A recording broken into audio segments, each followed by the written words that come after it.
ओम के नियम किसी चालक के दोनों सिरों के बीच विभवांतर एवं चालक में प्रवाहित हो रही धारा का समानुपाती होता है। जैसे V समानुपाती I, V वोल्टेज समानुपाती धारा। इसका मतलब है समानुपाती हटाया तो बराबर का निशान एक R नियतांक आ गया, इसलिए V बराबर IR। अगर चूंकि V बराबर IR इसलिए R बराबर VI।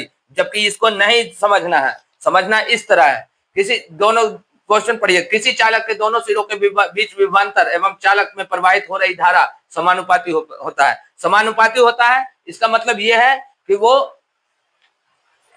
अनुपात हमेशा नियत होता है, अनुपात को ही रेसिस्टेंस बोलते हैं। तो ऐसे ही याद रखो, तो हमें ओम इस तरह नहीं बताए थे, ये हमने अपना आसानी के लिए बताया। जबकि ओम ने बताया कि जो विद्युत किसी चालक के दोनों सिरों के विभवांतर एवं चालक में प्रवाहित हो रही धारा समानुपाती। इसका मतलब है कि विभवांतर और धारा का अनुपात जो होती है उसी को हम रेसिस्टेंस बोलते हैं। उसका अनुपात जो आती है वो हमेशा नियत रहती है, बराबर रहती है। उस जो वोल्टेज और धारा दोनों में अगर हम भाग देते हैं तो जो भाग आता है, जो रेशियो आता है, उसी को हम रेसिस्टेंस कहते हैं। ध्यान रखना भाई, रेसिस्टेंस कहते हैं, उसी को प्रतिरोध कहते हैं। तो इसलिए हम आर को पता करेंगे तो आर हमें ओम लॉ में आर का रेसिस्टेंस का परिभाषा देता है, इसलिए आर बराबर वी वाई।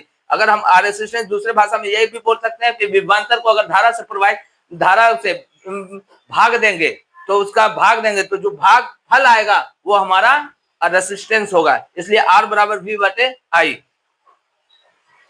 आप धन्यवाद, हमारा अच्छा लगे तो शेयर कीजिए।